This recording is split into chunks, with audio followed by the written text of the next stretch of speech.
Nurses, doctors at Reddit. What's the rarest, least common medication you've ever had to administer and why? Pharmacist here and leeches. We use them to keep blood flowing if you get a finger or ear or something cut off and sewn back on. Activated protein C. Can't remember exactly, but it was about your acute 50k dose. Used in severe last-ditch sepsis treatment. Not a vial you want to drop.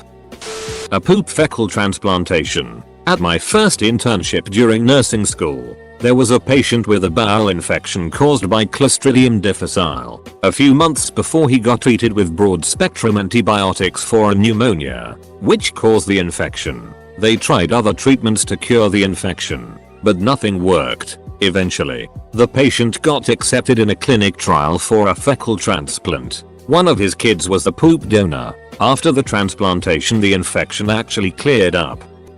Respiratory therapist. I gave nebulized morphine to a sweet old lady who was dying very painfully in front of her family. There were about 12 of us in the room, including me. The PA fought a pulmonary group that was covering the ICU for the weekend that ordered it and her family. 12 of us in a tiny room. I didn't think about it at the time because I was very concerned about it being out of my scope of practice, and because it was the weekend I didn't have a chain of command to really ask. But you know, nebulizing an opiate in a tiny room with a lot of people. When the PA and I came out after 4 minutes and the treatment was finished, I said I felt kind of funny, and the PA laughed kind of weakly, then sat down. My pupils were pinpoint. We also used to nebulize vodka for pulmonary edema, although I've never done it so can't vouch for it. NICU nurse here. Aminal. I've had to give it to 2 different patients. It's a medication to help with really high blood ammonia levels with kids who have certain metabolic conditions. The medication is extremely expensive. Medical maggots to chew up the dead tissue off a diabetic patient's foot. I was an intern when my attending wanted to use maggots on a patient. The nurses refused to change the dressing and would page me to do it. The PT said he would hear chewing in the middle of the night and that his foot kind of tickled. Known. Maggots. We had a drug addict come in who had let an infection go so long in his arm from repeated needle usage that all our attempts to clean it failed. We ended up using maggots to eat away the dead tissue, while leaving the healthy tissue intact. Dude just had an open wound full of maggots loosely covered in some gauze for like several days. The worst part is always having to collect them afterward. The medication most people are shocked by is sugar hydrochloride. Yep, sugar. It's a good vasoconstriction agent and topical anesthetic. Not a doctor, but one time my dentist dropped my tooth down my throat and I swallowed it.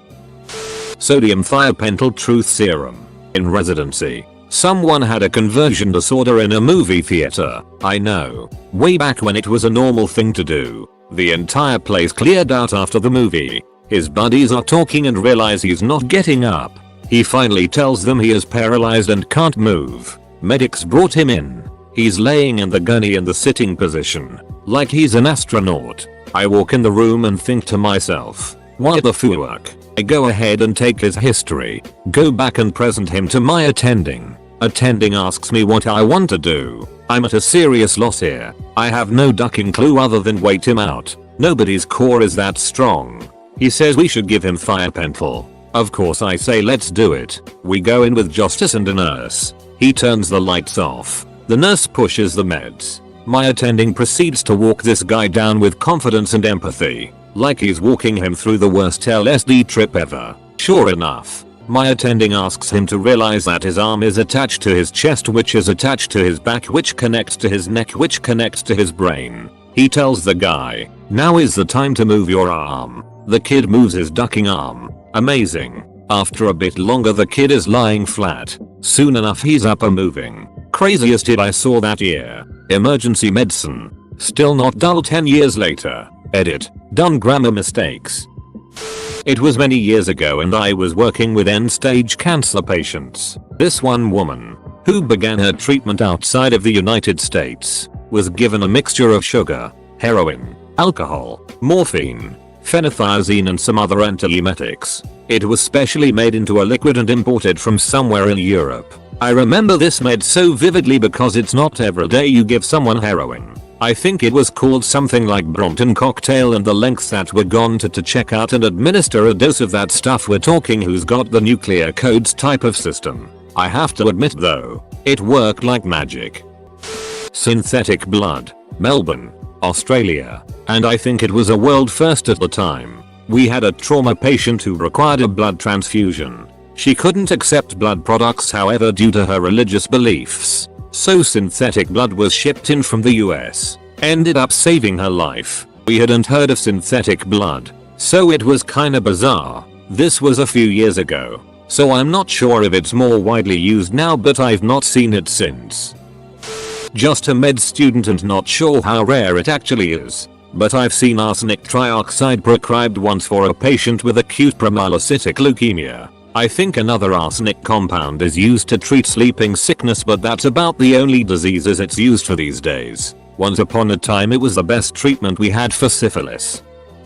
By far not a doctor, but a relative of mine had a lot of problem with allergic reactions, especially on the skin, where weird looking welts would form. After about a year of trying out treatments, they eventually used a medication of which the basic component are ovaries of a hamster. They had to repeat giving him those syringes a few times, but then it was successfully treated. I had a wealthy patient who paid $70,000 on his Amex Platinum card for a 1-month supply of Harvoni, Hep C, for him and his wife. That was not even enough for full treatment. That was the cost every month for 3 months. He told me he had gotten Hep C from an escort. That is one expensive romp he had. Not a doctor or nurse, but analytical chemist for a small-scale bespoke pharmaceuticals production company. Had to stock control our CDs, control drugs, and dispose of about 10 grams of out-of-date pharma-grade sugar hydrochloride that had been used once. Apparently it can be prescribed as a mouthwash for numbing the gums. Not me, but one of my nursing professors told the story of an alcoholic who was so deep into his addiction that the doctor prescribed a cup of wine every 8 or 12 hours or something to keep him from going into fatal withdrawals. Naturally, the hospital did not spring for a nice bottle. Some metabolic diseases are extremely rare, but can be treated by replacing whatever enzyme is missing. I've prescribed idisulfosine for a Hunter-R syndrome. It was something like $250 per month and was covered by the state. Obligatory. Not a doctor, but I realized recently I was laboring under the delusion that fentanyl was 100% illegal when I was given some in the ICU. Lem tell you that gave me pause in the middle of a high fever. Sugar, baby, for a bad nosebleed. Probably the hemophiliac medications. There was one that ran in a family and required a medication to be pushed IV, 50 mls, 1q 6 seconds. It's hella expensive and only necessary for certain autoimmune issues. I think I gave it for Guillain-Barré syndrome, but this was like 6 years ago. Each bottle is $20 I think. I take GHB, as in the date abuse drug. It's called Xyrem and is used for narcolepsy. It also costs $10,000 a month without insurance. Not a doctor or nurse, rather the patient. I have a super rare liver disease called Wilson's disease. There are trace amounts of copper in everything that we consume.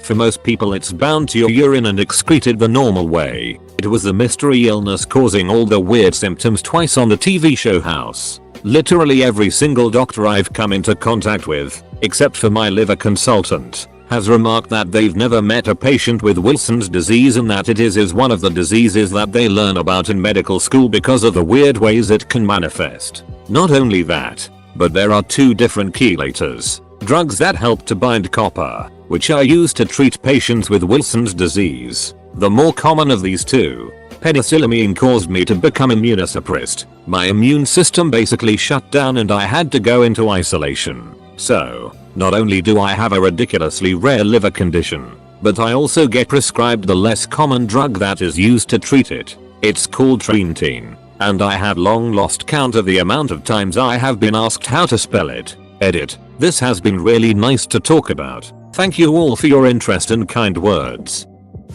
Not a nurse, but my son was given inhaled TPA. The respiratory therapist that gave it had never seen it in her 16 years working. Milnacipral for trypanosomiasis. Sleeping sickness. Arsenic compound. Was shipped directly from WHO headquarters to us. The patient had to be loaded with prednisolone due to toxicity, and we had to remove the peripheral catheter after each dose since it supposedly would react with and destroy the plastic. Totally wild.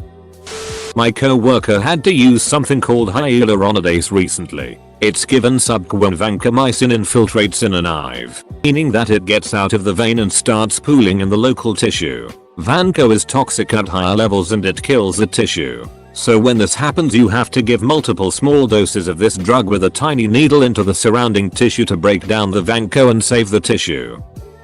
This whole thread reads like a season on House MD. Consider me entertained. Was a traveling nurse in AZ years ago. Had a kid stung by a scorpion. They flew in an antidote from they were developing to give to the kid. I didn't give it. The doc did. It was treated like some kind of liquid gold. I work in cardiac surgery. I've had to give prothrombin complex concentrates to reverse anticoagulation. It's like $6,000 per dose.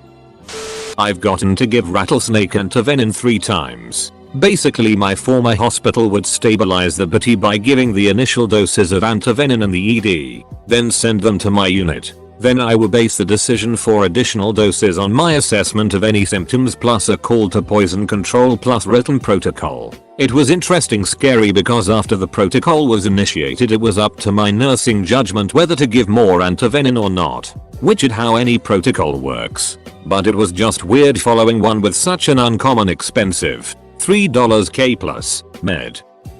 Botulinum antitoxin cost about $15 20 years ago. The vial came from the CDC and contained 4 doses. The nurse delivered the first dose and threw the rest away, not understanding there were no other single-use vials. I'm only a pharmacy technician, but we had one patient who needed a hydrochloric acid drip. If I remember correctly, I had never seen it before and the pharmacist had to make sure it was in a metal container and delivered via a reinforced line, maybe glass. It was a long time ago. Aside from that, the rarest drug I've actually had to compound has probably been Xentra, prothrombin complex concentrate, for bleeding. Butt plugs for a kid that kept eating and could not stop it. A normal saline bolus, for placebo effect. It works in many of occasions where patient complains a lot but actually does not have any symptoms. So giving them this for placebo effect actually soothes their mind and helps them calm down. Pharmacists nerding out over words I'm glad I didn't have to learn in college. A common one for us in the hospitals I work with is Paxlovid for resistant angina. Requires a lot of initial drug monitoring as it's largely unpredictable, without $$ tests, with how patients will metabolize it. I don't think it's used much anywhere else except parts of NZ and Australia.